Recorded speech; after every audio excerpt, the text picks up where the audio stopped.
What's up, guys? Welcome to this episode of Unemployable. Today, we did a really big deep dive on a real property deal in Burleigh Heads on the Gold Coast. We started off talking about what it's like moving to Cyprus and a few other interesting things, but the body of it is about this deal. And it got really, really juicy as we got into the really granular detail of how the deal came about, what kind of people the guys took onto the site to make the deal happen, how the deal very, very nearly fell over. And then how, if you're watching this and you have no equity, you have no money, you have no experience or credibility in real estate, but you know that's the space you want to be in, what is the very next thing that you should do to get yourself into a deal like this with no money, no experience? How exactly do you do it? Where do you go? How do you show up? What are the tools and documents and steps that you need to take to attract an investor who will support you, be able to put the eyes on the project to make sure it's a good deal, and so much more. So please watch this one till the end. It is very granular. It is real wealth creation training, and I know that you're going to love it. It's an absolute cracker. With that said, let's jump in. Like, subscribe, comment if you enjoy the content. What is up, everybody? Welcome to this episode of the Friday Sessions. I am here with the boys, Mark, Eric, and James. We are coming to you from all over Australia. Myself, of course, from Cyprus. As usual, Mark's in Melbourne today, which is, well, you know, probably why he looks slightly depressed. I don't know. Stressed, exactly. Just kidding, mate. I've actually got my shoes on. Are they prison bars behind you, or are they all gone now? Yeah, fucking exactly. Melbourne's gone to shit, I tell you. There's people getting killed in the streets. Property taxes are through. I got a builder today telling me, I tell you a podcast you should do, an episode you should do, the building costs and approvals and regulations. It's all cooked here, industry stuff. A lot of people complaining in Melbourne, I tell you that much.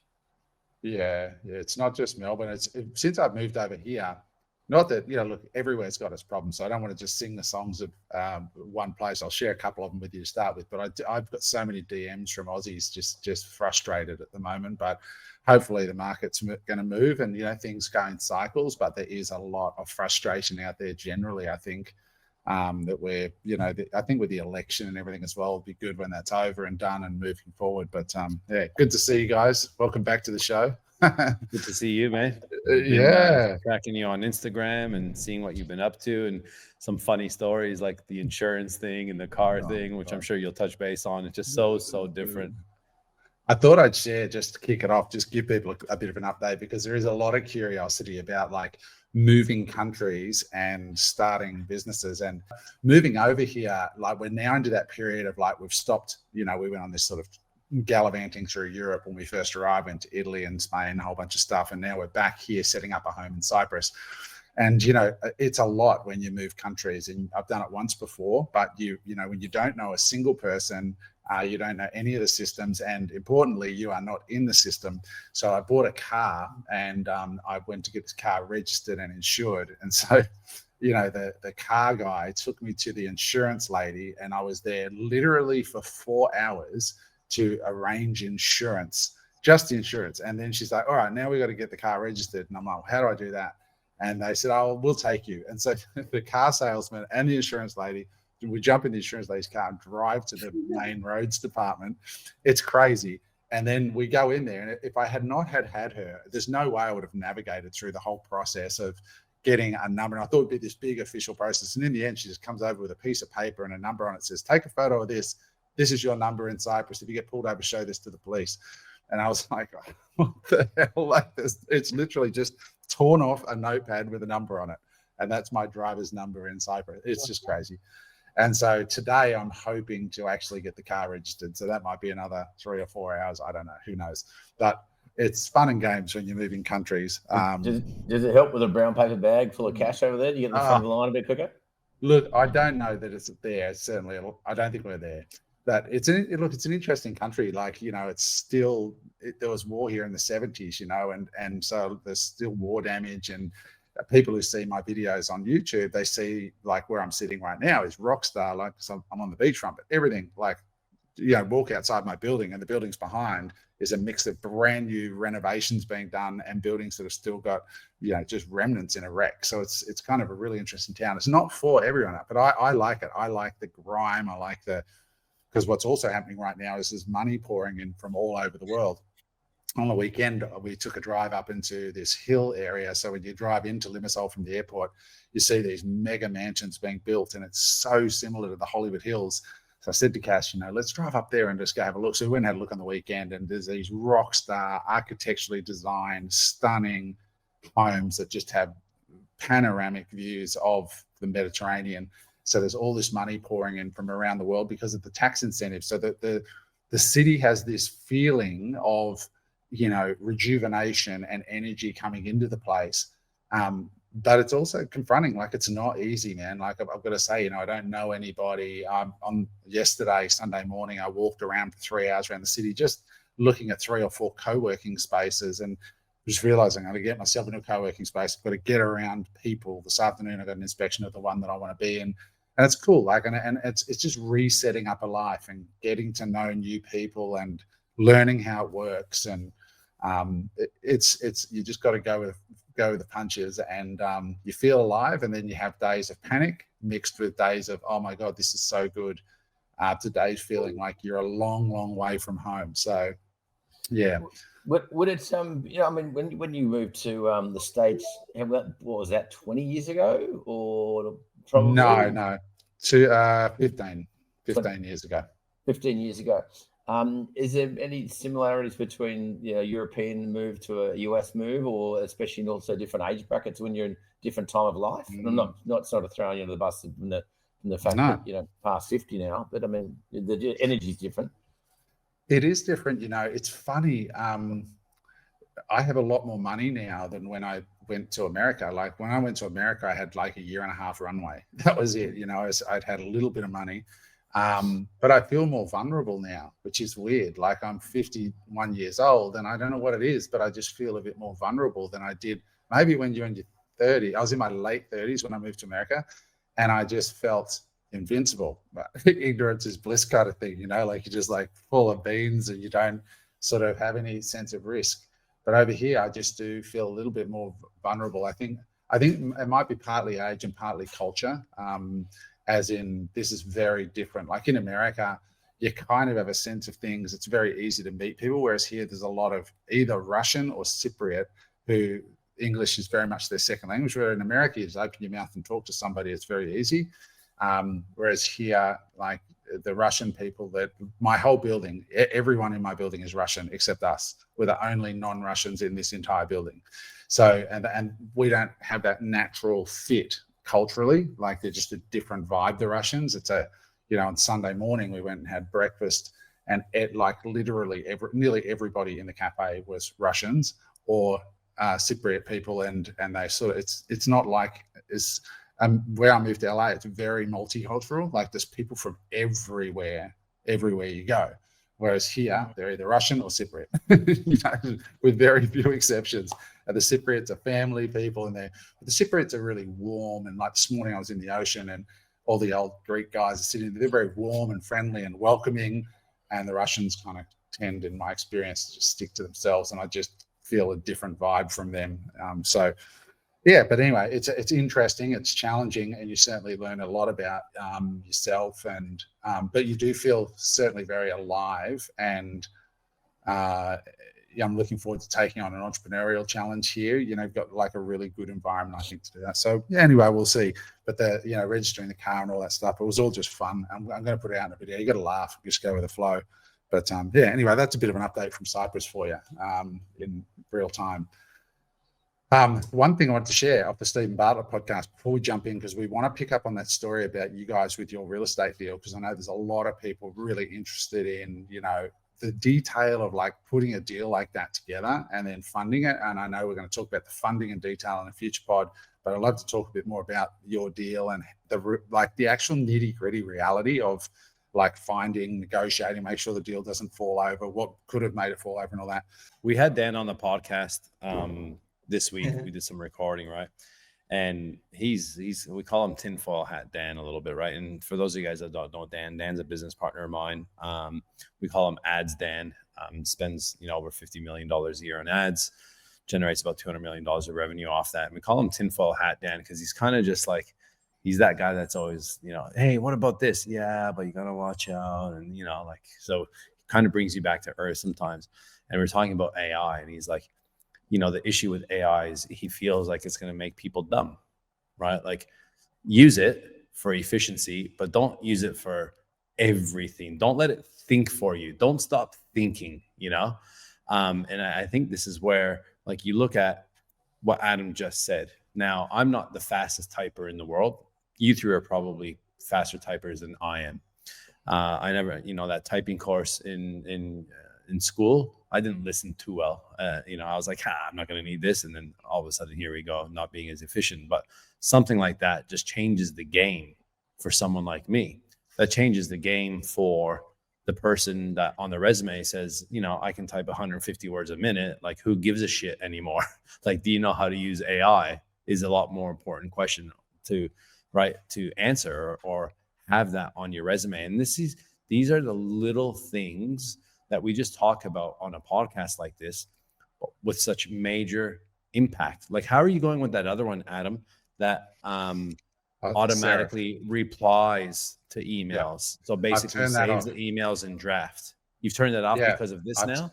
Yes, because what was doing, that's AI. This is far less AI. So what this was called Seraph, and there's a few of them.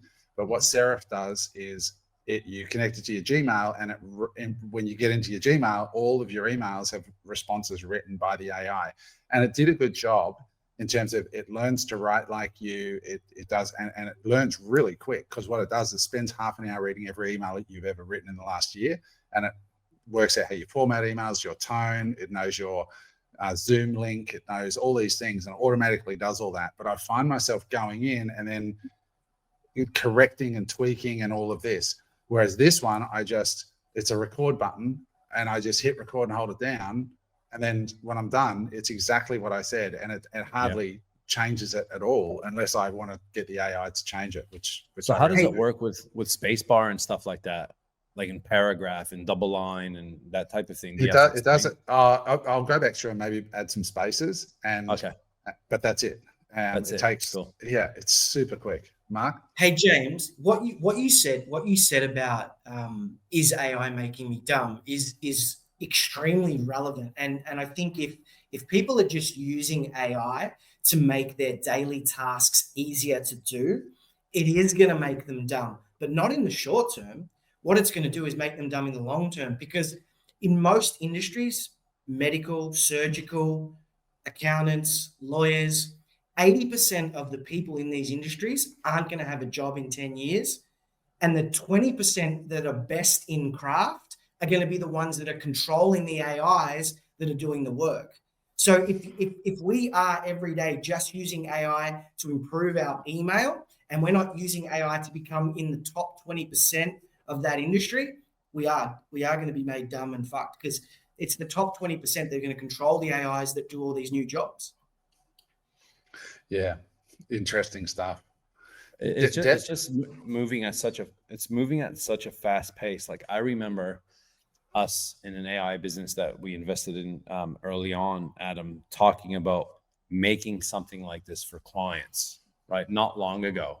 And we thought it was a great idea. We're like, wow, right? And then all of a sudden these other, platforms come out and create it, and it's gone, right? And I think that's with AI, like businesses within AI. That other one that funny enough, we spoke about this, Eric, with BlackBerry, the BlackBerry story as well. Yeah, I want you to bring that up in this pod as well, actually. But I was watching our podcast, and it's funny because I am now listening to the ads on our podcast, and it's not that we put the ads up; it's YouTube put in the ads, right? And that's how they generate revenue. So it's interesting what type of ads are being targeted on our podcast, right? We're quite entrepreneurial and wealth creation focused. And there was an ad that I got targeted on listening to the Unemployable podcast, which basically was a guy selling AI models for OnlyFans, that you can invest in your own AI model now, right? I remember we were talking about this a year ago, not that we were going to do it, but this was just kind of in passing, like, oh, you could do this now. Imagine that, and imagine this. And this guy's literally telling you, this is how it's done. This is my business. This is where you can invest. This is how it's done. And you can have your own, and you can scale it and I'm just like, that was like an amazing idea, right? 6 months ago. And now you're going to have so many people doing it, like it's just amazing how fast it's going. I think where you get the source of that AI from too is probably partly relevant. Someone you have respect for, like Diary of Stephen Bartlett. Correct. Because there is fucking 5,000 other AIs, and it becomes overwhelming. And what you end up doing is having analysis paralysis. And I'll just write emails myself and just stick to the old way of doing it, because you're just getting, as you're right, Eric, you watch a video, you're on Instagram or whatever, you just get bombarded. And the more this speeds up, the more it's going to be happening, and you just get a lot of confusion. So where you get your source of information, I think, is probably the takeaway that I'm getting from it from there. I agree. I think that little note there, James, is really interesting. And Mark's touched on this before about the power of and importance of trust, and where media is going is that it can be really beneficial, guys, to have a look at your echo chamber. So take a moment and look at who you are subscribed to on Instagram, who you are subscribed to on YouTube, and do an audit and say, is this person really adding quality and value to my week?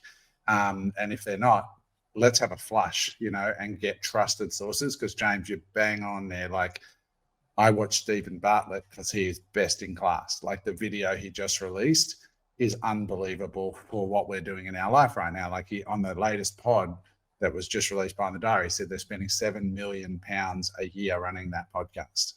That's $14 million Australian.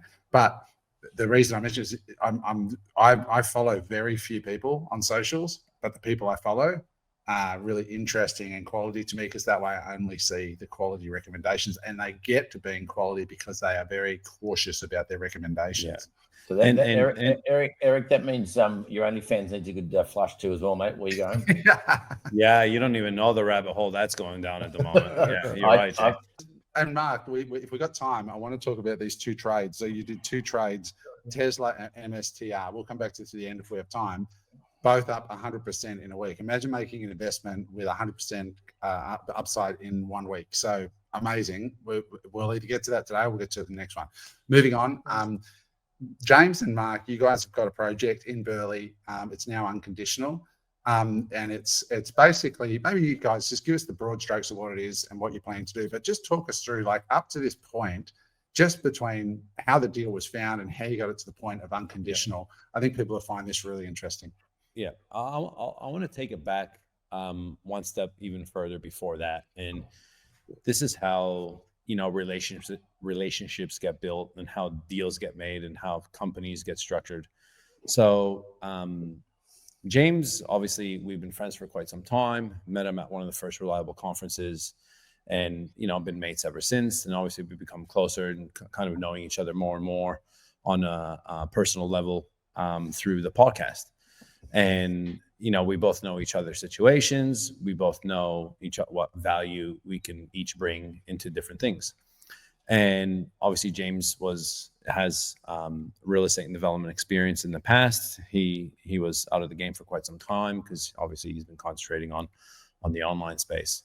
And I've been, developing properties all the way through. And obviously he's seen that, and we got talking one day, and he's like, why don't we set up a bit of a development company, right? And I said, yeah, okay, well, what does that look like, And he's like, I'll create a process where we can go out and find deals, right? And reach out to owners of land and this and that. And we sat on it and we talked about it. We had a few meetings about it.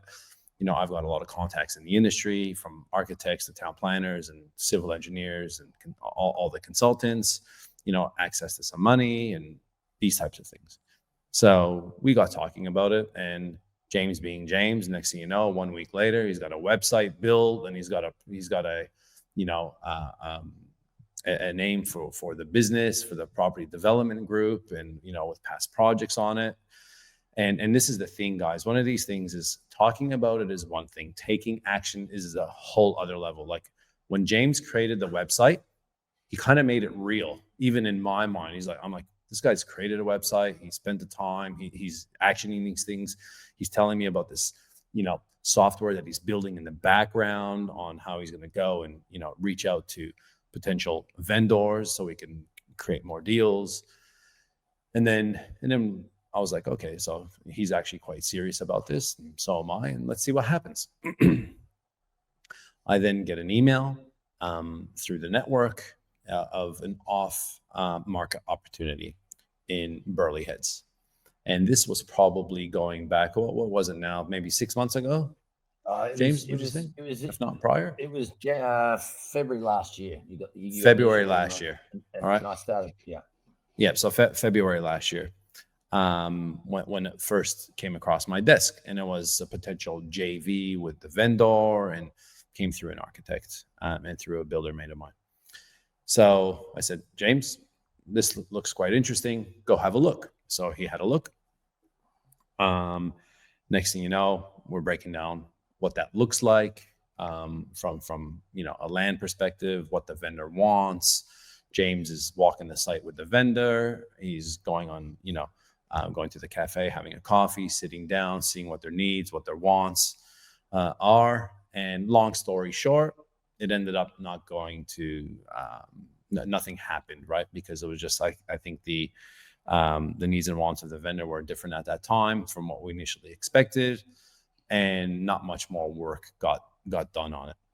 So that was forgotten about. We keep progressing, doing our pods, doing our things, living our life, running our businesses. And then all of a sudden it comes back up on realestate.com now. So now it's not off market anymore, it's on market. And James and I contacted each other and we said, man, this thing's back on the market.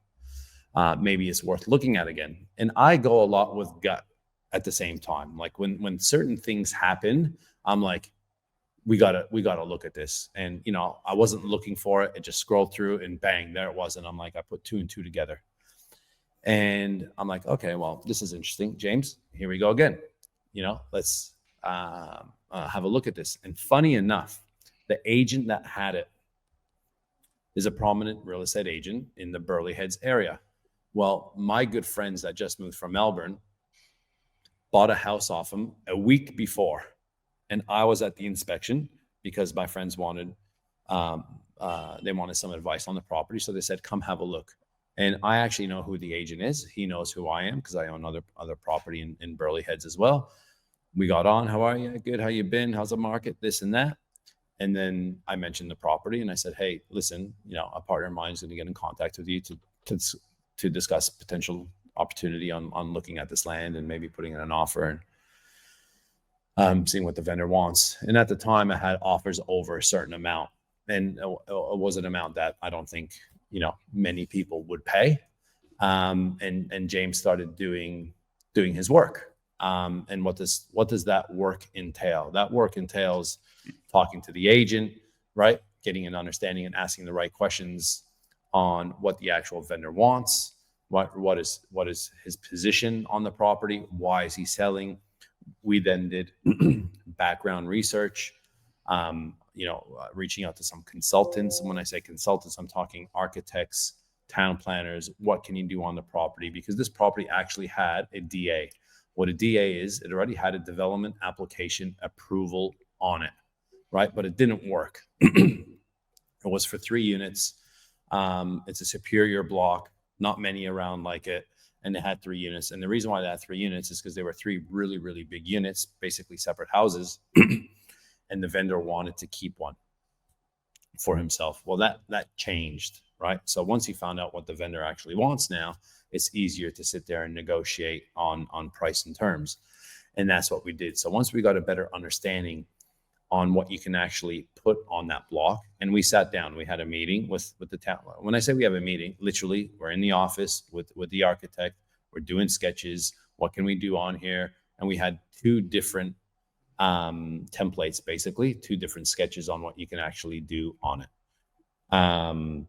We then negotiated back and forth. You chime in at any time, James? I was about to say, that's the high level. There's a lot in between that, though, from when I initially connected with the owner.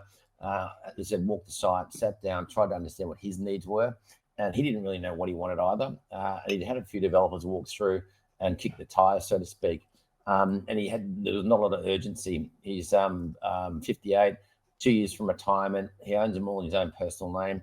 And there's no real urgency. He has, look, I'm not that in much of a rush. I'd like to keep one. So we then went away and said, oh, okay, fair enough. So you want to stay in the deal as a joint venture partner. In other words, you kick the land in. We'll then fund the balance, do the build, the whole lot. You keep yours, we'll peel off. And so there's a whole lot to unpack in that, which I won't go into too much depth. It'll take a bit too long. Walk the site. He's gone cold. But we were having meetings with architects back then. We went and walked the site with the architect. Back then, we had town planners doing some reports. So I already had a whole bunch of reports done, like geotech reports, soil tests, all that good stuff like that. So there's a fair bit of work goes into that up front. Then, as Eric said, it went quiet. But what we worked out in the meantime, when it went back on the market, and we got to a number. We got to it's pretty much to where a number that he was happy at and that we were happy at. And then he went back on and put it back on the market. And I said to Eric, we're going to give this guy what we're giving him now. He's just got to fork out exit in comms. So anyway, that's his issue, not mine. Maybe he wanted to feel more. He felt more protected that he's got an agent dealing with him, and that he's going to get the price that it probably should achieve in a market like this. The market's pretty warm in this Burley pocket. It is a premium pocket. So then it died. It must have been 2 or 3 months. It was just went flat. And as I said, we saw it come back to the market, and that's when I said, Eric, Mick, right, the agent, give him a call, and then on it went from there.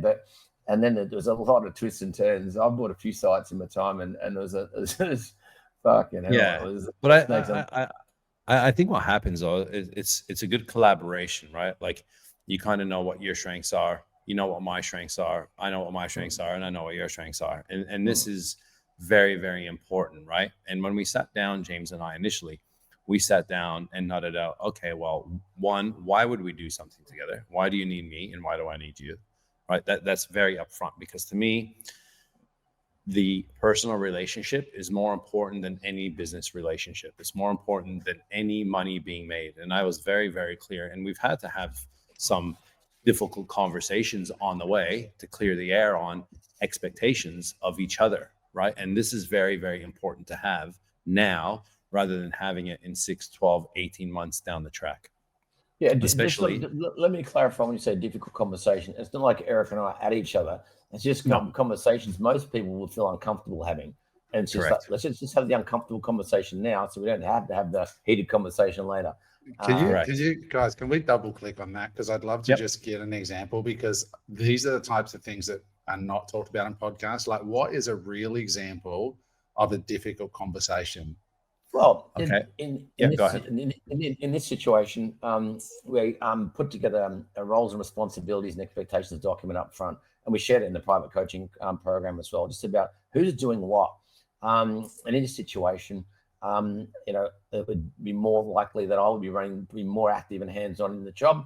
Whereas if there was going to be some capital required, that if we were going to look at it, it would be Eric that would more likely be tipping the capital in. I've got money tied up. Eric's got more surplus capital than I do at the moment.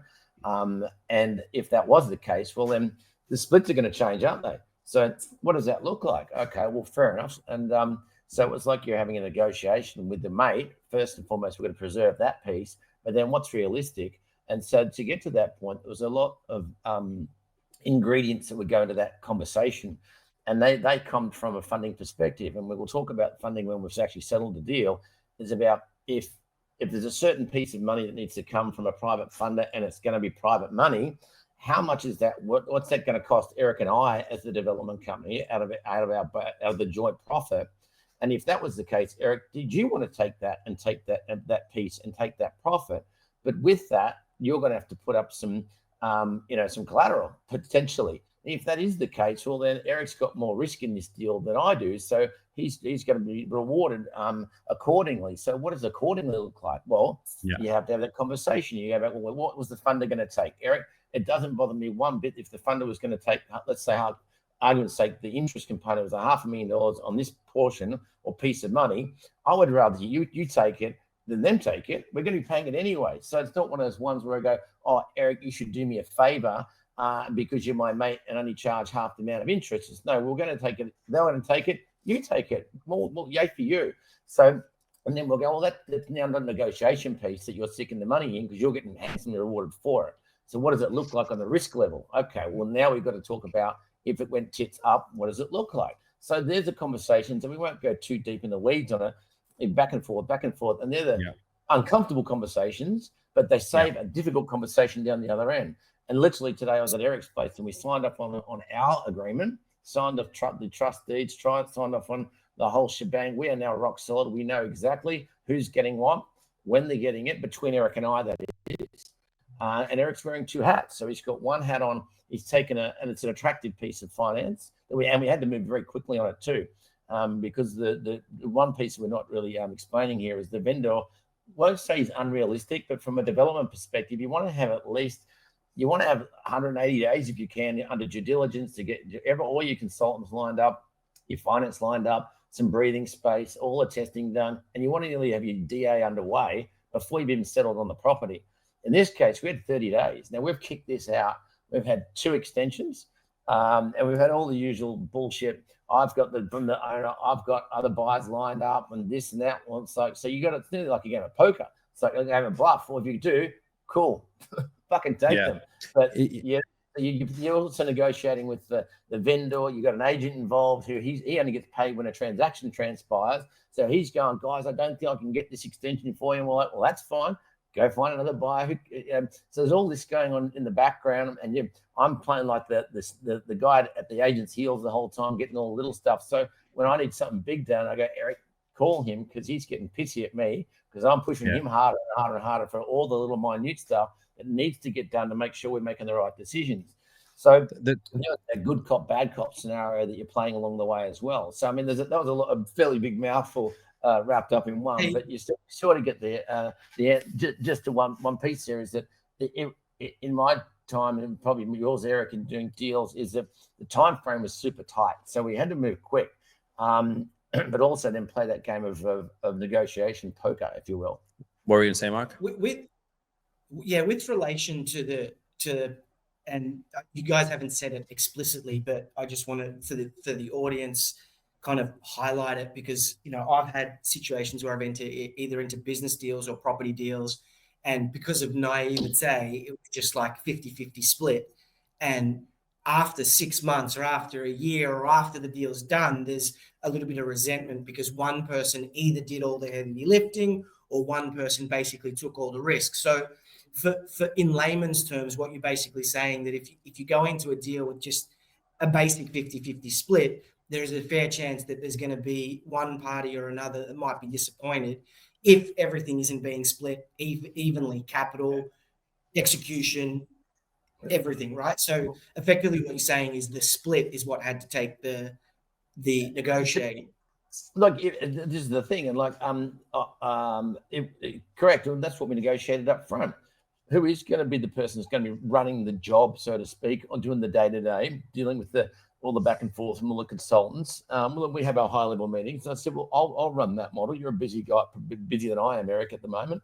I'll take that to offset some of the risk in that negotiation. So I'll do a bit more work. You're taking a bit more risk. So how do we even this out so it's not a complete whitewash where it's not worth me doing it at all, or Eric doing it on his own?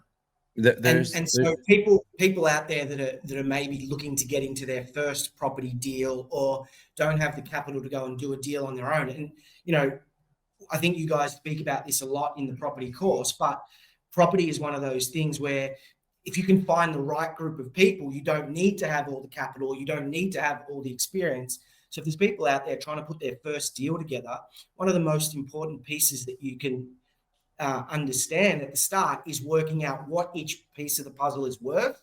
And if you don't yet know that, then going and seeing people who've had experience in property so you can flush that out so that you don't kill a deal you don't kill a great deal because you didn't quite have the working arrangement right?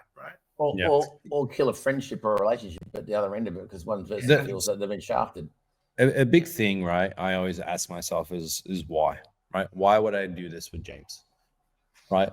Why would James do it with me? And I'll give you why I've done it with James. One is I know he's got experience in doing this already.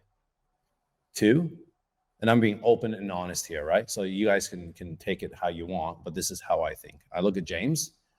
James is single, and James has no kids. James has time. right? That's the reality. He's got, right, himself that he's got to worry about. And I know obviously you have a missus, but that means a lot, right? I'm in partnership with partners that have kids and have multiple kids and have, multiple wives and, over time. And that takes a toll on somebody. Two is James is very, very organized. He's very anal. He's very, very detailed in what he does and how he structures his life, his folders. He's onto it. So that is all worth something. Now, people can go and do a deal and go and get private finance and go and get a project manager and just pay them as consultants and move on. But anything I do, I collaborate. And that is one of my rules and guidelines. I collaborate with, you guys on the podcast, right? I collaborate in all of my businesses. And for me, I want to see my friends succeed. I want to win together. And that is very, very important for me, right? But we all still have to know what value you bring to the table. No deal is ever going to be perfect. This deal will not be perfect in regards to, right, is the split exactly what you want? Is it what I want? Is it, am I going to feel, the best at the end because you got X and I got X? You'll not get it 110% right, but you got to get it right enough where it doesn't ruin the friendship in my eyes. It doesn't ruin that relationship. For me, like I said before, that is the most important thing. So you got to really ask pardon? I was going to say the best way not to ruin the relationship is the deal makes money. Well, we try to break this thing, right? Like, let's go back to the deal now. You go ahead, Adam. I was just going to say before you tie that off, underneath the brim of these hats, it says idea, capital, execution. That's the puzzle that you are referring to when you said the pieces of the puzzle. This is it live. And it's whether it's business or whether it's property, whenever there is a deal. Like if you're listening to this and you've got a business idea or you're doing a property, it's always three things. Idea, somebody's got the idea, what's it worth? Usually not that much. The capital is critical. Without the money, nothing happens. And then the execution is also critical. It's not like, and that's where Eric's trying to describe here. You're looking at a guy in James who's super organized. The other thing is over James's left shoulder right now is the project. So like out the back of where he lives, he's right there. He's Johnny on the spot, right? So he's right there. He's hungry. He's got time. He wants to do, to do this deal. So all those things sort of blend into the execution piece. And when I look at you, Eric, you have the ability to do high level things, but you've got so much going on. You've got MX store, you've got Unemployable, you got stuff everywhere, right? So all of you need to be real. If Eric's like, I can do this, I want more, I can execute this myself. In reality, the thing that's going to make this work is Eric's very real about how much of his attention he's willing to apply into the project.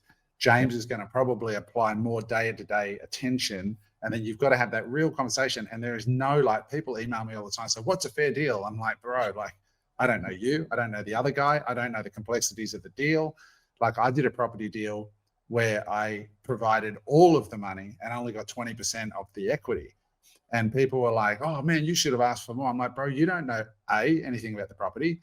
B, you don't know anything about the guy I did the deal with, who's a highly competent individual. And in his case, getting the money is actually quite easy because he's a competent individual, right? So in his doing business with him, money, the priority of the money was lower than somebody who's a first timer. So when Shannon and Carson first started, they gave away all of the profit and took no equity just to get a deal done because they had no credibility when they first started. So all of this stuff is liquid. And what leads to success is people who are willing to be flexible and honest and transparent. And that's how you don't blow shit up. It's that time of year again at Unemployable where we're opening up our Unemployable business coaching program. It's over a 12-month period. And with that, you get private one-on-one coaching, group coaching, as well as private and live events throughout the year. You could get private coaching with me, and not only me, but our panel of experts that we have put together. These panel of experts have been in our network and are the exact people that we use in our business successes.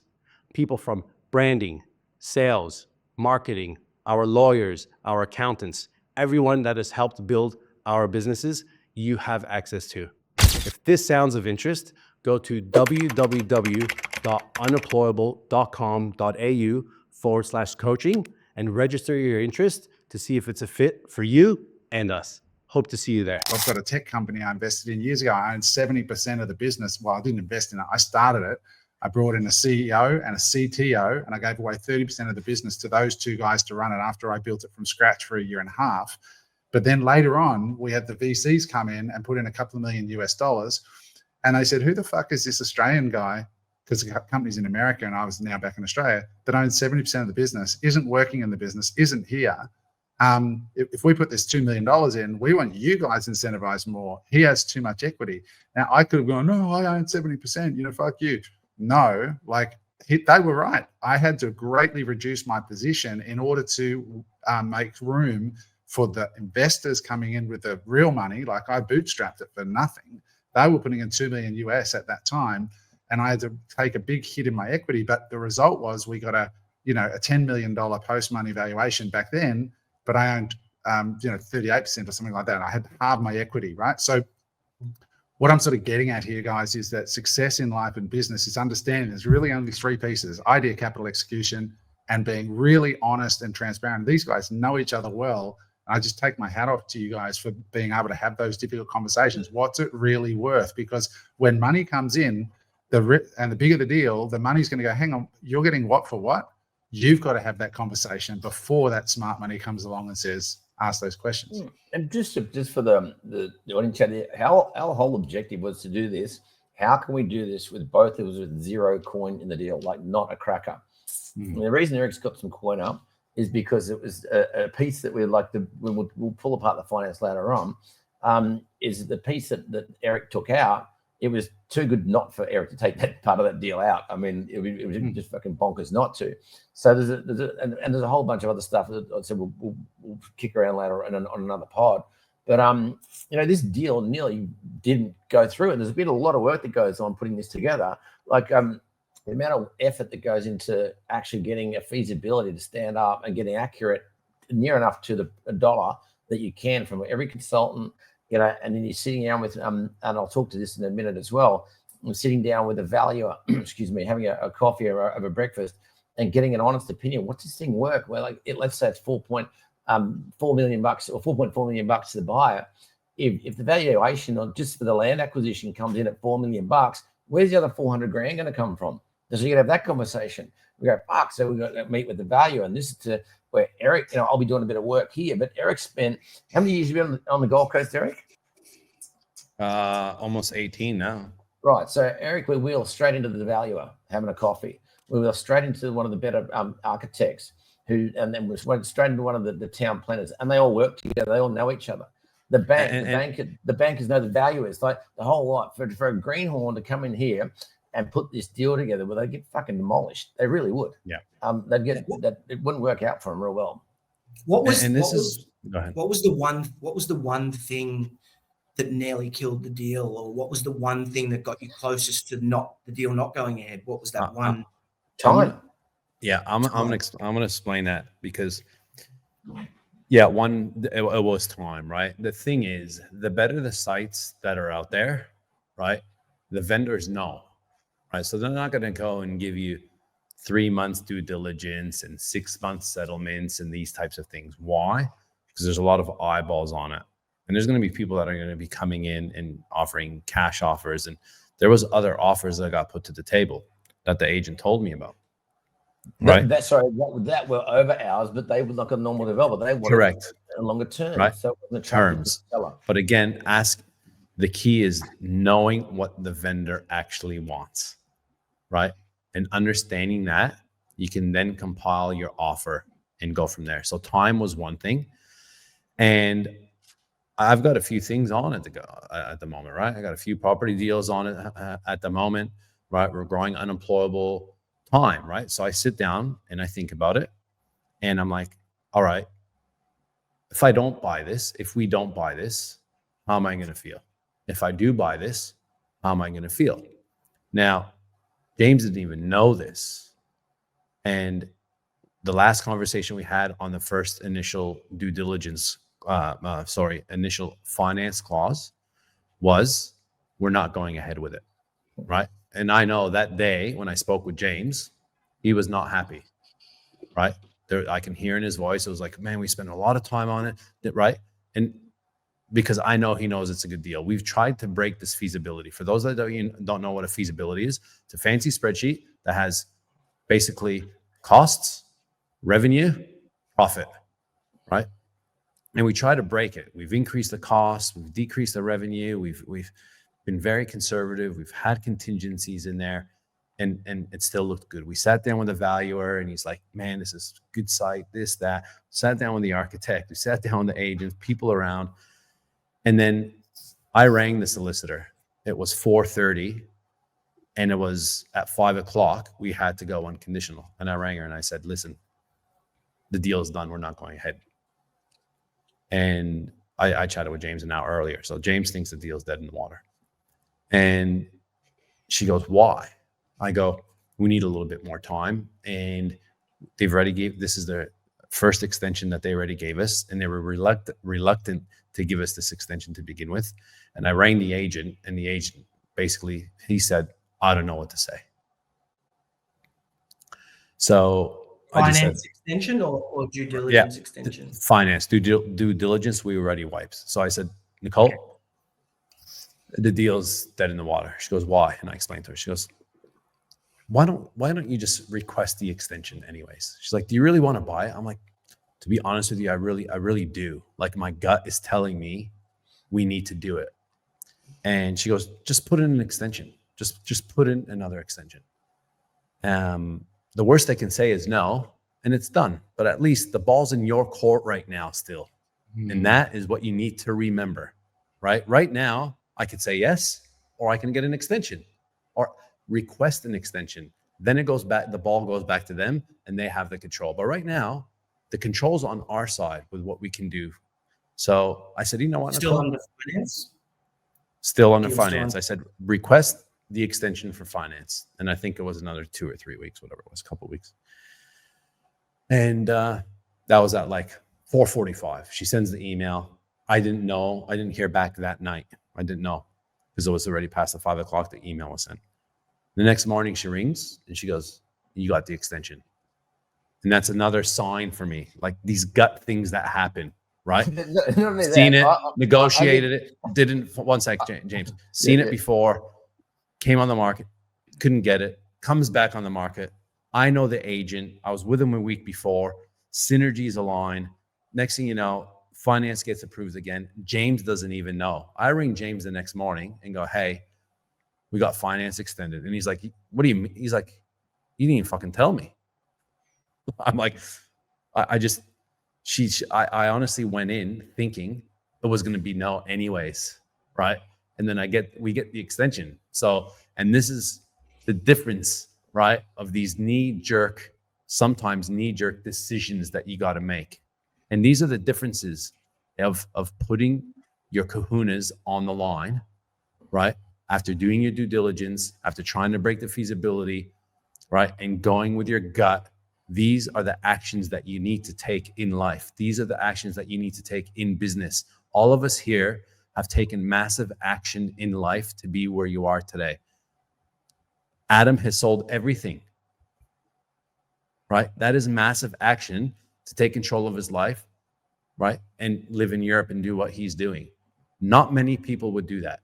Not many people would do what James and I have done and the way that we've done it. And we're going to break down this deal in future. I just told him prior to the pod, let's document this process the whole way, right? And videotape us with the consultants and time frames and these different things, right?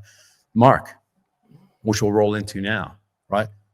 You just doubled up your money over a couple of weeks, but you put a lot of money at risk. Why? Because you did the due diligence, you did the research, you backed yourself. And that is why I was confident in this deal. That is why I asked for that other extension. And that is why this deal is now come to fruition, right? Because James and I have backed it. He did the work. He's done a lot of work on it. And here we are today now, unconditional. And the reality is the work is just starting now, right? That the real work. happens now. Sure. And not only that, I guess along the way too, for anyone that's So wait, boys, you're unconditional now. Yeah, we are. But congratulations. Up until that point, though, we were showing representing to the agent and the owner were doing the work. I had consultants up on site. We had demolition guys here. We had other guys, on the side getting all the quotes. And it was like we weren't sitting on our hands just toying with the owner and just full of shit. So the agent actually went into bat for us when he worked. He goes, it was probably obviously they get paid a commission. We get that, but it was saying, look, the guys are at the table. They just need this extension. I don't think they're full of shit.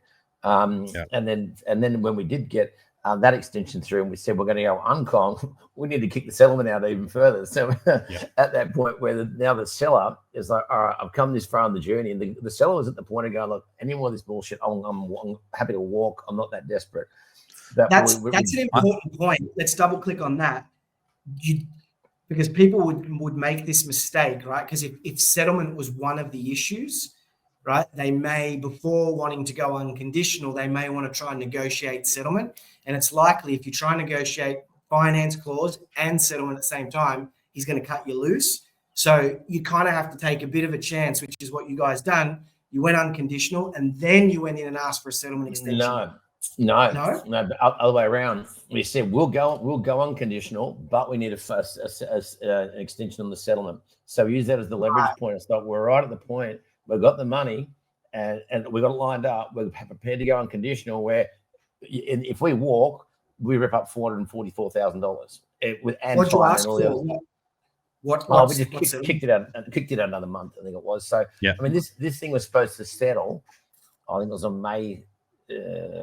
early May, and we now kicked this thing out to nearly to the end of June. Yeah. But as I said, it was because we didn't dick the agent around. We actually showed that we were moving forward. It was just such a tight time frame for any developer to put a project together. So, and as we said, look, the leverage point was probably for the agent. And I can only imagine the conversation was from the agent to the seller. So we're here now. He's risking probably $250,000 in commission that he's done his work for, and he could. And he's like, look, they're here, they're going to go uncon, but we just need an extra 18, 20, whatever it was, 18 or 21 days, which is not going to kill you. And if push came to shove, and he said, well, I want to get some points on an extra $5,000 for the 4 weeks through. I can't remember what it was 21 days, Eric, something like that. And we probably would have paid it. We probably would have paid it because the deal's there. But that's the importance. That's the importance of your credibility, James, of your credibility and Eric's credibility. It's likely that if a first-time person trying to get into a development was trying to ask for these extensions and pull these things together, they probably get knocked back. So that's why it's important to have people with credibility and experience, because the agent and the vendor, etc., they're more likely to work with you. So having someone in your corner that's got the experience is very important when trying to negotiate these type deals. And another thing too, earlier when I was like, why did I do this with James? Obviously, another one is obviously I trust James, but secondly is this isn't just a one-off deal. This will be the first of hopefully many that we do together, and one that will collaborate together with the likes of you, Mark, if you want to get involved on an investment from an investment point of view. You, Adam, we were talking off camera about there's still going to be an opportunity here in future, to come in on this deal. And that for me is what excites me the most, is like I said before, is us winning together. If James wasn't doing this deal with me, could I do it on my own? Yes. Could I get a project manager to manage it? Yes. Could James do it on his own? Yes. But the answer is I probably wouldn't have bought it. That's the reality. Why? Because again, I know what I want, and that is very important, is asking the question to yourself, what do you actually want? What is important to you?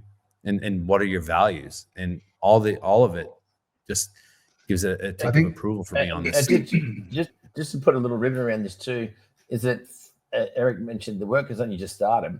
And this thing, honestly, the shit could hit the fan. This could go tits up. We don't have a crystal ball with the market. We've got a pretty clear a strong bias as to which way the market's going to go the next 24 to 36 in this southeast corner, especially in the pocket of Burley where it's bought. It's a pretty rare block. There's only 2 blocks that size left up there, and I actually had my foot on with another developer partner of mine about probably 7 or 8 years ago, and we got screwed over by the agent. So it's rare as hen's teeth. There is only one left.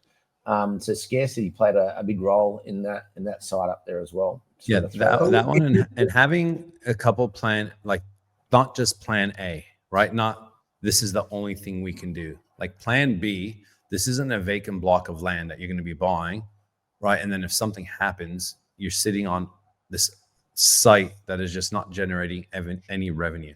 If something were to happen, we still have a site that's got 4 units on it that right now the rent is well under market value. Another thing doing due diligence, excuse me. They don't have leases. All those tenants in there are paying month by month. Perfect. Because what's going to happen is hopefully these people aren't listening to the podcast and reading between the lines on what site this is. But the reality is they're all going to be given an opportunity to stay, but pay market rent.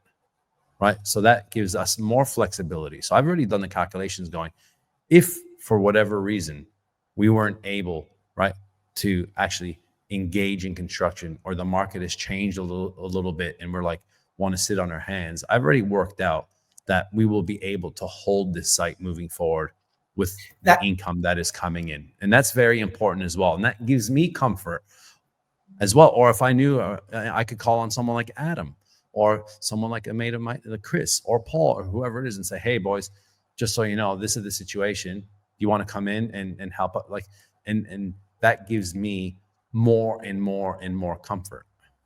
The most important element in property development is time. The thing that you mentioned it before with the finance and settlement, etc. But the thing that has killed me in developments before, or made me have to liquidate at a price cheaper than I wanted to, or whatever, is time. Time is generally the most important thing with these sites, isn't it? Yeah, I'm just to close this off, guys, because we're at the top of the hour already. I can't believe it, but we are. I just want to put myself in the shoes of the young person listening to this, thinking, all right, I want to make my money in real estate development right now. I don't have any credibility and I don't have any money, but I do believe that I could learn this, right? I could learn this skill. What do I do? And I want to sort of just fill in a couple of the blanks in case you missed it. The things that are hidden in plain sight here. Not only like having an Eric in this deal. So James is actually experienced in real estate, but for the purposes of this demo, we're just going to pretend that he doesn't have the development experience that he does. But essentially, you know, having an Eric is not only going to give you, because I suspect you had to put down a 5 or 10% deposit. That was the chunk of cash that was needed, like before the finance clause. And when you're dealing with, let's say it's a $4 million property, that's a big chunk of cash for most people who don't have it, right? So 400 grand or whatever might have been needed. I don't know what it was, but let's just say it's that. It's not just having access to the money. That's not the only thing that's important here. It's the experience, like as in knowing that the deal itself is sound. And so if you're sitting there going, okay, I can go out and do like James and go and find deals and try to find things, but how do I get an Eric, a guy that has the ability to write the check for $500,000 when it's needed and has the eyes and the experience to actually green light it with some level of confidence, and has perhaps the network of people that, like, I suspect that you guys didn't spend a lot on those architects walking the site and going to town planners having meetings because they know Eric. And they were all free. We haven't spent a cent yet. You haven't spent a cent. Now, the average person coming in who doesn't have that network, this is again why you need to partner with somebody who does have the network and the experience, because all those town planners and that will invest time with Eric and James because they know Eric's done a 4-pack of houses on Burleigh Hill that you can just point to and say, Eric did that. He bought that block and bought it. So they're not wasting their time, right? And so what you want to be thinking about and looking at this, and what the boys just said, what Eric just said is gold. He said, I'm looking for a long-term relationship here. So he's looking to form a relationship with James. Once they back this one out profitably, James will never have to go anywhere ever again in his life for money if he can deliver the money back to the first guy. Because the first guy's just going to roll over and become the second guy and then the third guy. You know what I mean? So if you're listening, this is why unemployable property is so important and valuable, because you can go there to learn the skills And then you can go there to meet the people like Eric and like James. James will become Eric shortly, right? With a couple of these deals, and Shannon and Carson are there, and I'm there, like people who have money but not time, right? So what I'm saying, and the other piece I didn't want you to miss is James did something very, very important, and Eric mentioned it, but don't miss this.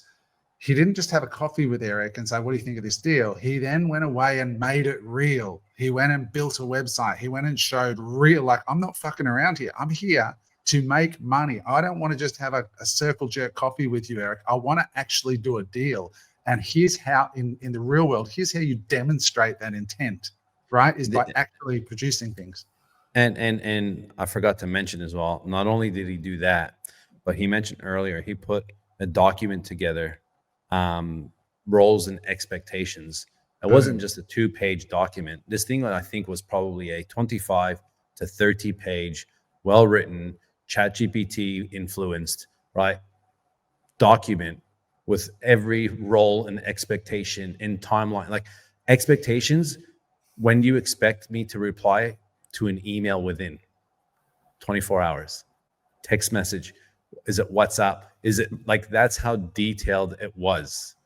And that when you see that, you go, even though you know the person's smart and you trust them and they're onto it and you can see that, but when it's done in real time, it just gives you so much confidence. Like when he shares a screen and he rolls through the folders of this project already, there's folders within folders within folders with it, like the organization.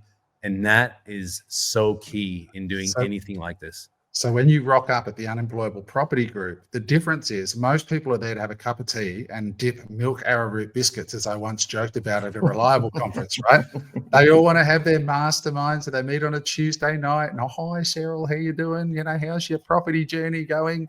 And then a savage like James turns up and says, all right, who the fuck is here to do business today? Here's a deal. Here's what I've done. Here's what my expectations are. Here's what I'm looking for in a partner. Here, you know, that guy, it's so easy to stand out because you just, you know, like one of the things I'm doing right now is I'm getting business cards here in Limassol. I'm getting new photographs reshot of myself. I'm upgrading my website because I've got a deal at the moment that I'm looking at, but I want to put my absolute best foot forward. I'm trying to arrange a meeting with them when I'm in America to negotiate the deal, but I'm not just going to turn up. I want to prep my shit so that I've got the best chance possible of them going, fuck, we want to do a deal with this guy, right? Because they don't know me over here like they do in Australia, right? I got nothing. I've got to start again, right? Like, so what I'm saying is if you're in that position of trying to get from 0 to 1, right, and to get your first property deal and to find a guy or girl who's got the money and the experience to back you, then get serious about the way you present yourself. Go and invest in a personal branding overhaul. You know, if you have to, go get a proper headshot taken, go get some real business cards made, do some learn. Oh, I don't know how to make a pretty document into Canva. Well, stop fucking moaning. Go on YouTube and learn how to use Canva so you can present yourself well. Right? This is how you actually attract experience and money in reality. And James, once this deal's done, and I've no doubt they'll smash this out of the park, James will find another deal. And then they'll find another deal. And as an investor, what I look to do is to find guys like that and go, listen, guys, bring me into a deal. Eric's the same. Bring me into a deal. Let's do one deal. And then if that deal goes well, I'll fund you again and again, because what happens is the further you go up the value chain, Robert Kiyosaki's cash flow quadrant, in the end, you end up as an investor and you're looking for reliable partners who are competent, who can compound your money out past inflation. And James will absolutely compound this way outside of inflation. I've no doubt. So a simple litmus test out there as well. Like being a property developer, literally your job is to put out fires. You're an everyday firefighter, 24/7 round the clock firefighter. You have to problem solve and put out the fires. That's it. It gets being a property developer gets glorified, but literally all you're doing 24/7 is putting out fires and solving problems. So to Adam's point, like if you can't work out a way to solve the problem of your inexperience or your lack of capital, then you really have to have a look at whether property development is for you. If you do excel at solving problems and being resourceful, then you don't need any capital or any experience to be a good property developer. Your resilience and your ability to solve problems will get you there, over time, like Adam's just outlined. I think a good environment to be in is unemployable property. And how do they get there, Eric? It's unemployable. So unemployable property, right now we have a free Facebook group. So if you go to Facebook and type in unemployable property, you'll find it. You'll be asked a series of questions. The admin team will then approve you. And we're just putting in there free content, breaking down deals, talking about due diligence, feasibilities, finance. We've done a lot of property pods as well that we've cut up as well, and we're putting in information there. We've done modules with Shannon, Carson, and I. For those of you guys that don't know Shannon and Carson, 4 years ago, Carson was cleaning carpets. Shannon was a machine operator. 4 years later, they've accumulated $100 million worth of land deals, over 170 lots. And continuing to just, buy more and create just amazing abundance in this land subdivision space. We have a property coaching program off the back of that. It's not a course. It's literally, holding hands in the community with the likes of Shannon and Carson, breaking out deals, doing bus tours, events where we're sitting down in classrooms settings, and literally breaking down feasibilities and why they haven't bought this and why they've bought that, like real life, real deals. Like what we're doing right now on this podcast, guys, not many people are doing. We're unpacking real life deals where people usually hold their cards very close to their chest and not tell anyone. We're going to be documenting this throughout the whole time. So unemployable property on Facebook. Yeah, and not only that. I mean, even just in that free community already, just the moderation that's been going on. I can't remember. There's probably more than 1,000 people in there now. There's some smart cats in there doing some big shit like that. Amazing exactly people what like they're the doing, community, and they're sharing openly. They're lifting up the kimono, and it's free. So get in there, and there's people. And I can guarantee there'll be a lot of DMing going on in the background. Can we catch up a coffee? Can you explain it? So the young guy out there is talking to the guys put an 8-pack together, whatever it might be. But in that community already, there's fire, literally, and it's free. Wow. So I would be going there. And I can't underestimate the value of those bus tours to people. Like what Eric said there, what he means is, at the next bus tour they do, I suspect this project will probably be on the route. Yep. So last time we took them to your Burley site where you got the house and put 4 new houses on the hill there, and then a whole bunch of commercial sites and everything. But these are actual real property deals that we've done ourselves or people in the community have done. We put you in a bus, we drive you to the site, we get out of the bus, and then we walk around the property and explain to you what happened here. We show you photos of the before, the after, the pre-valuation, the post-valuation, how the money was made, and you're literally standing on the site of the property. And that, being able to see it, touch it, feel it, changes. It changes people's mind, like completely when you actually see it, and then you meet the person who made the money. And that the last thing I want to say about this, for those of you, I'm just thinking about the guy or girl that's really at the bottom and starting here. The one thing that's super appealing to an investor like Eric is when you bring all of that collateral and effort and say, listen, mate, I don't care whether I make no money on this first deal. You can have the whole lot, right? Now, I just want to learn and form a relationship with someone like you. Now, someone like Eric is probably going to go, mate, I'll cut you in, don't worry, and will, because he would be stupid not to if you go through that education process. And if you've made him money, he's going to want to keep that relationship, right? But what a lot of deals come undone, and I'm going to point out the older people here, guys that are over 40 going, oh, I'm over 40 now, it's time to get paid. I'm like, okay, well, you're not James. James has had years of experience already. James has developed 100 townhouses or something already, right? But if you've got no results, be prepared to take no equity if you have to in the start. Just fucking get a win. Go from 0 to 1. Get one relationship with somebody. And I can see Eric smiling because he agrees with me, right? These guys who rock up and go, I've got it all, blah, blah, blah, blah, blah. I found the deal I want, but you got nothing on the board. That's not going to. In our modules in the unemployable property, we've done a full recording of Shannon and Carson, right? Breaking down every deal they've done, right from the first one and how much money they gave away. And then the second one, how much money they gave away, like real terms over like 15 grand they made. And then they made 25 grand. And it's so humbling to see that. And you see the whole process on how they structured the deals, why they structured the deal. So you're always going to give the most away at the beginning when you don't have a lot to give and you don't have a lot of that experience. And then as you learn, it's like Brazilian jiu-jitsu, right? You're going to be a black belt, within, it takes about 10 years if you're consistent, right, to become a black belt. And eventually you're going to earn your stripes. And then eventually when you become the black belt, guess what? You're the one teaching others. And that's what will happen, right? And no one see, like, you don't see the journey, you don't see the 10-year journey of someone becoming a black belt. You see them post the fact that they became a black belt, or you hear that they're a black belt. This pod, I think it nearly went for 2 hours, but that pod like literally takes you through the whole journey from the first deal to like the 10th or the 12th or whether they're up there.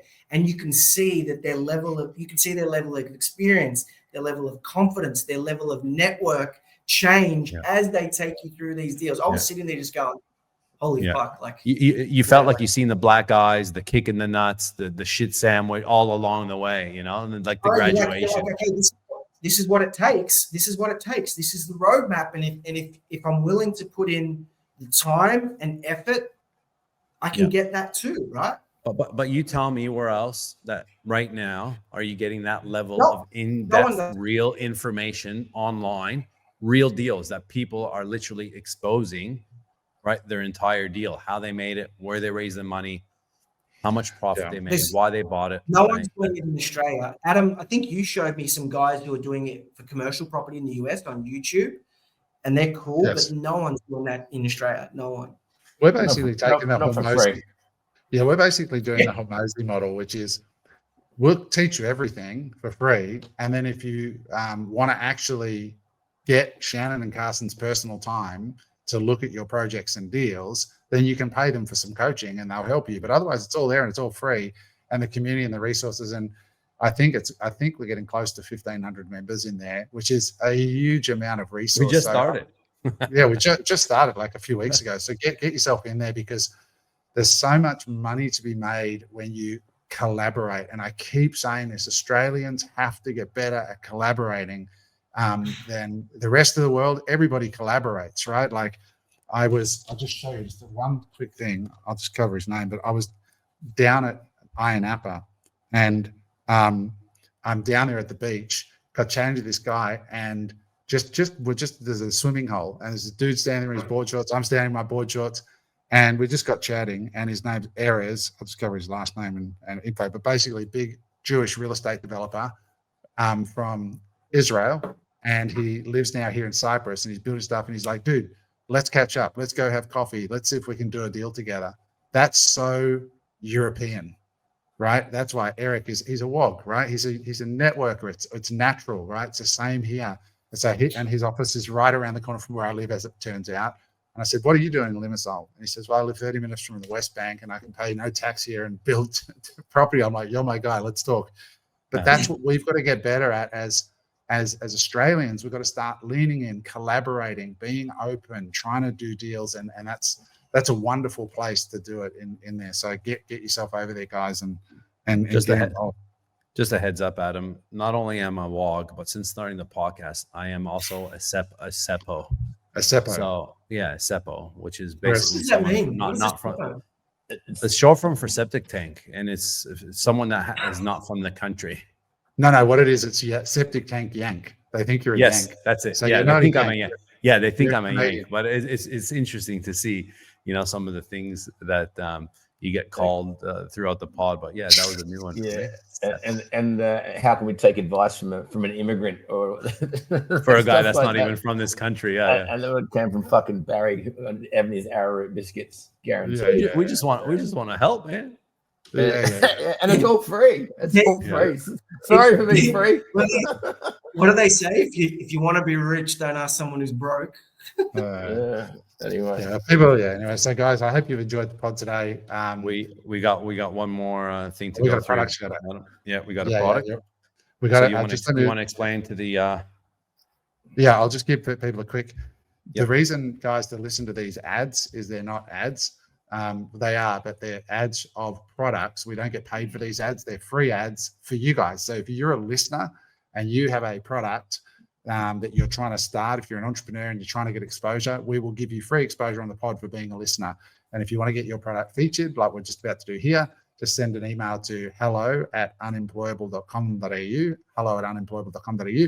Tell us a little bit about your story, because the story sells the product. People buy products from people. So let us know, and then we'll show it here on the podcast. And what we want you guys to do as a listener, if you're getting value from the pod, go buy that person's stuff and leave them a nice review. And it helps the entrepreneurial community in Australia to grow and New Zealand to grow. So Eric, what have we got today?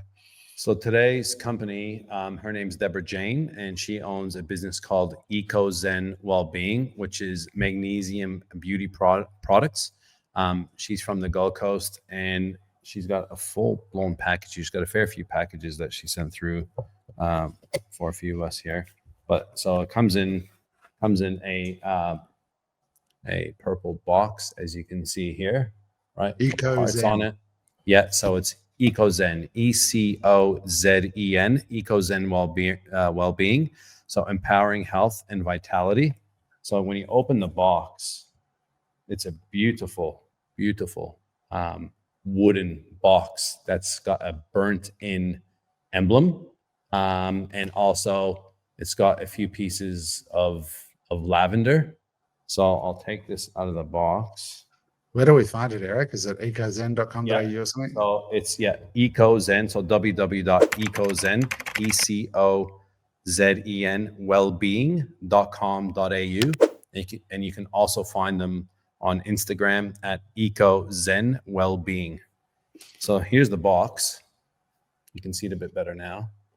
Oh, wow, beautiful. So it's a proper, wooden box.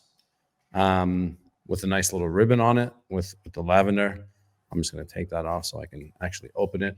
So you've got, try not to hit my mic here. You've got this little latch. So you open up this latch, and inside you've got 3 beautiful, very, very nicely packaged items. One is a magnesium oil called Harmony plus natural extracts. And then we've got a smaller magnesium oil, and this is more targeted for sports, as you can see on the packaging. And then you also have a small green-like dropper, full glass, so not plastic. And these are magnesium vitality drops. So beautiful packaging. And inside, it actually has inside as well. In here, you can see it's burnt into the timber. And it says, elevate, calm, soak, and well-being. Elevate your, I think it says elevate your, that one's a little bit hard to read, but something along the lines of elevate, calm, soak, and well-being. Yeah, so again, EcoZen Wellbeing. Magnesium is such a big thing for sleep and all other elements, especially muscular and whatnot. So and funny enough, she's and again, guys, when you're sending in your products, don't just put it in a box or put it in a DHL bag, right? Like, check out the letter, right? Like a full-blown letter explaining who she is, what she's doing, why she's doing it, what's included in here. And she also has a special offer for Unemployable viewers. So to celebrate, I'm offering an exclusive 25% discount. So more humans can experience the benefits of magnesium in its purest and most luxurious form. Gift sets are the best and most cost-effective way to purchase. Check them out on my website. So I'm assuming, not sure how she'll give that to you, but if you are interested in purchasing, maybe hit them up on Instagram, let them know that you've seen it here. Again, we get nothing out of this, guys. We're literally here just trying to promote new businesses, new startups, getting in front of as many people as possible. And this is how you create a network. And we were just talking about deals, this whole podcast, and how deals come about. And P.S., she's got a cheeky little ask. Yes, it's cheeky, but what the heck? I'm looking for an investor or investors as I'm ready to scale and take this even further. I know I'm a winner, great profit margins, love to chat with anyone that may want to know more. And this is how you get around people doing things. Like you said, Adam, what'd you do? Idea, capital, execution at its finest. That's awesome, guys. Great job on the product. Next week we will cover Mark. We want to learn more about this these two trades and how you're up 100%. Maybe next week you'll be up 200% or down 500. Who knows? We'll see. Let's keep it for a good story. It's a good story regardless, right? Don't let the truth get in the way of a good story, eh? At least we can timestamp it today, as at today's date, the 28th. You were up 100%. I'm up 100% at the moment. By next week we might be down 50%, but that is the world of trading. It would be great either way. That's incredible, dude. In a week, I just love it. And I'm going to put this out there just quickly at the end. We are Mark and I haven't spoken to Eric and James yet about this, but later this year, we're looking to do an event for charity where we're going to talk about Bitcoin and about trading, and all the proceeds will go to charity. And I reached out to our crazy mate, Ben, who watched the podcast last week. Ben made 1.7 million, I think it was, in like 2 days just recently from trading and doing what Mark does. And I said, Ben, would you come on and be interviewed if we do this event for charity? And he said, on 2 conditions: you can't say who I am, and you can't record it, but otherwise I'll come in and I'll drop some fire. So Ben's agreed to come on the condition that we don't reveal who he is and we don't record the session. So tickets are going to be super limited, but 100% of the money is going to go to restore eyesight to people in Java. Amazing. We're going to do it in collaboration with Unemployable, and Mark's agreed to do a day on trading, and I'm going to do a day on Bitcoin and global freedom on that. So yeah, so that's going to come up. Details will be coming in future pods. You know what? One thing you got to go back to him now. Mm-hmm. Those are your 2 rules. My rule is we get to pick the mask. The mask. and the douche. Oh my god. I had a bet with Ben that Bitcoin would hit 100K, and he was like, it's all bullshit, it's all fake internet money. And the winner, I had to wear a chicken suit, so I still got to claim that. So maybe we'll blend that in somehow. That's funny. There you go. But he's an interesting character. He doesn't normally talk, and he would never do a public talk normally. But he's a really interesting guy, and I'm looking forward to whoever does come and support that event having the opportunity just to. I texted Eric some of the banter between us. So good. Just to show you, like, some of the trades the guy does are just really interesting and it's just the research. Yeah, but the research that he goes into, like I was reading those messages and the detail that he's going into from not even like there's macroeconomics, but he's looking at it so differently again, you know, when it comes to like wars when he's and making oil and who's buying and like just unbelievable. He goes, I know that they're having breakfast in Moscow, you know, and Putin's having his breakfast around that time. And I know that he has his briefing at that time. So there'll be announcements coming within an hour of that. So I've got my clock set to Moscow time. And I've like literally that's the level of detail that he went into. And I shared it with Eric saying, this is why I want this guy to come and talk a little bit, but he said, I'm just no cameras, no recording, but I will do it for charity. So that's going to be really interesting. Yeah. So it'll be Mark, me, Ben, and a few other crazy bastards from the Bitcoin world. Yeah. I want to meet him. When he said he wants to meet me, I'll come down. I'll come down the coast and I'll just be like, he wants to come and meet you. He's very smart, but he wants to come up and meet you, Eric, and just so you can meet him. And he's a good guy. So anyway, little teaser about what's coming in the next few weeks. So yeah, cool. Mark, thanks for being here. We'll dive into yours next week, boys. Congrats on going unconditional on your site. Can't wait to see how that unfolds. I'm sure you'll make millions, but if it's a train wreck, then we'll enjoy the learnings from it. Nothing better than a good train wreck. A lot more spectators to a car crash than the win. Yeah, a victory parade. You're right. Yeah, that's where all the learnings are. Let's hopefully we're rooting for you having done enough learnings. It's now time to bank. So let's go with that one. All right, guys, lots of love. Thanks for watching, and we'll talk soon. Bye for now. Hey there. I hope you enjoyed that episode of Unemployable. If you'd like to watch another episode, just click there.